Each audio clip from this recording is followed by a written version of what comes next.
A ver, nos dicen que tenemos ya el contacto con Carlos Meléndez, que es politólogo peruano que vive en Santiago de Chile, trabaja ahí y por supuesto nos puede informar de lo que está ocurriendo y ha ocurrido en los últimos días en esa ciudad y no solamente en esa ciudad, en varios lugares de Chile. ¿Qué tal? Carlos, ¿cómo estás? Muy buenas noches. Buenas noches, ¿cómo están?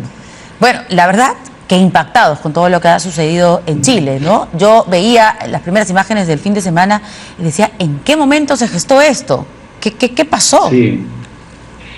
A ver, hay elementos de contexto, ¿no? Venimos de una ola de movilizaciones sociales, una ola que no comienza, pero podemos enumerarlas: el movimiento No Más FP, el movimiento feminista, movimientos estudiantiles y más recientemente movimiento de los estudiantes secundarios. Hace unas pocas semanas, quizás 1 o 2 meses, tomaron una toma del Instituto Nacional, que es el principal centro educativo en el país.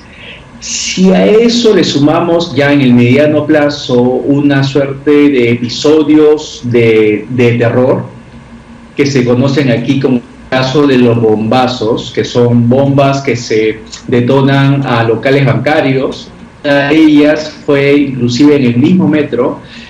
Estamos hablando de elementos de, por un lado, movimiento social, protesta social, y por otro lado, episodios de violencia anárquica, ¿no?, que contribuyeron a los episodios de la última semana. Lo que sugieres cuando mencionas, por ejemplo, los bombazos, es que también hay, digamos, una organización que no tiene que ver con protesta espontánea detrás de lo que está ocurriendo. No una organización de ese tipo, pero sí de un know-how de sectores anárquicos, de sectores lumpen, de poder entablar episodios de violencia, episodios de terror, para ser más exactos, ¿no? No estoy hablando de una gran organización social, no es el caso, no podemos hablar, pero sí de una modalidad que se ha ido construyendo en el tiempo. O sea, los incendios tan sofisticados que hemos visto no son cuestiones que se aprenden de la noche a la mañana, ¿no? Pero no estamos hablando de una organización social sostenida, como por ejemplo sí podemos decir que fue el caso de la CONAIE, del movimiento indígena, en el caso de Ecuador, por ejemplo, que había una organización social que estaba detrás de la movilización.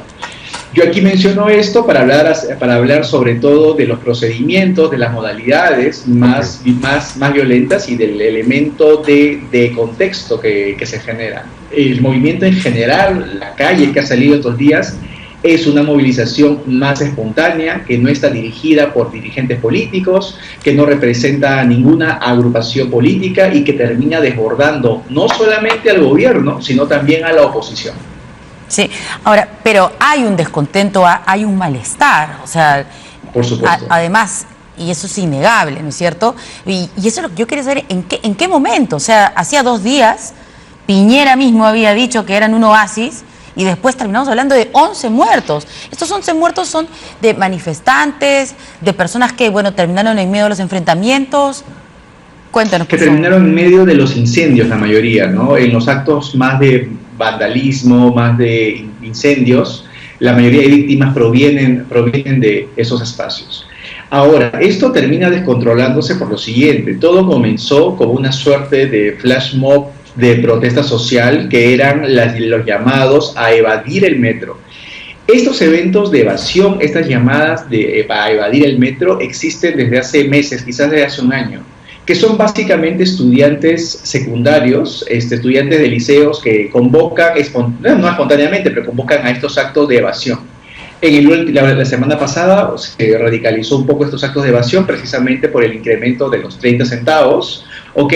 Pero terminó cobrando y generando una forma de una ola. Entonces, y terminó desbordándose en la violencia que hemos visto.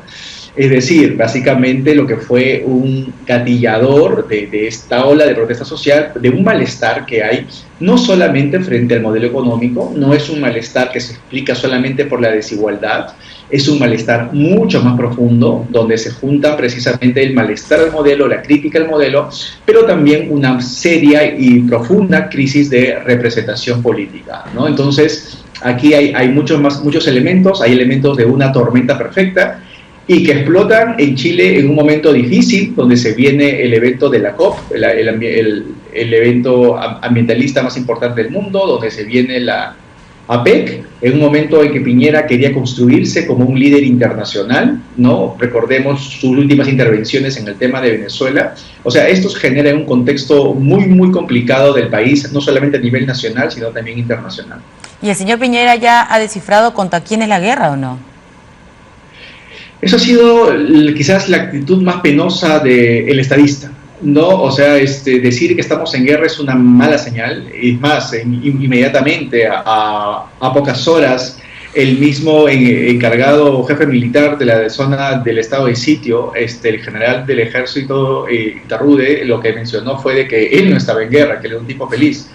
Porque efectivamente no puede dar ese tipo, un presidente no puede dar ese tipo de mensajes, y eso fue peor todavía, porque las protestas ciudadanas, no la violencia, las protestas ciudadanas, hoy día han sido mayores a las que hemos visto en los días previos. Ah, ok, o sea, digamos, los actos vandálicos, condenables por supuesto, esos ya pararon, pero las movilizaciones legítimas, ¿no es cierto?, han continuado y nos dicen entonces que de manera masiva hoy día. No han parado, todavía hay actos de violencia, hay todavía intentos de saqueos, las medidas de toque de queda tratan de apaciguar ello, pero esto se ha reproducido en otras ciudades del país. En Concepción, la ciudad universitaria, la tercera ciudad más importante del país, el Sodimac central de la ciudad se ha incendiado, por ejemplo, o sea, la violencia lo han quemado, más de saqueo, más vandalista, sí. Continúa en otras partes de la ciudad. En Santiago la violencia vandálica todavía está, y es en barrios, ya no solamente a sus supermercados, sino simplemente a cualquier tipo de negocio. Si tú pasas por una calle, un Starbucks o una farmacia, vas a encontrar que ha sido agredida por el vandalismo. Eso quizás ha disminuido, pero continúa. Lo que ha aumentado efectivamente es la protesta ciudadana, porque francamente el mensaje a la nación de ayer del presidente y de esta noche han sido malos mensajes, o sea, porque no solamente por un lado dicen que está en guerra, sino por otro lado llama a un diálogo, pero ¿un diálogo con quién? Porque los partidos políticos tienen también una crisis de representación. Claro. ¿Y el toque de queda ha sido sistemáticamente desafiado o son solamente, digamos, situaciones que se han producido aisladamente en algún lugar o en el otro? No, el toque de queda sí es sistemáticamente desafiado, ¿no? A ver, el toque de queda se convoca para las 6 de la tarde, el inicio de las 6 de la tarde fue ayer, hoy día fue a las 8 de la noche. Convocar un toque de queda a las 6 de la tarde en esta época del año es medio contra natura, por decirlo de un modo, porque hay luz solar hasta las 8 de la noche. Claro. Entonces, todavía hay gente en las calles. O sea, hoy día ya se hizo el toque de queda a partir de las 8 de la noche. Los militares han sido más duros al momento de terminar con el toque de queda. Pero claro, cada día hay cientos de detenidos por justamente no respetar ese toque de queda. O sea, tengo entendido que suman más de 1000 los detenidos en los últimos 3-4 días, ¿no? ¿Y hay protestas por la forma como la policía o el ejército ha conducido, digamos, el intento de controlar la situación?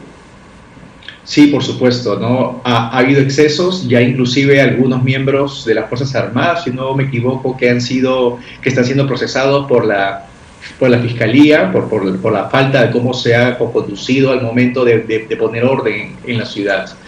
No ha habido problemas sistemáticos, más bien ha habido una suerte de desafío a la autoridad, de irrespeto de parte de la ciudadanía. Es algo que sorprende considerando el prestigio que han tenido históricamente las instituciones, sobre todo Carabineros, que hace algunos años era la institución más respetada del país.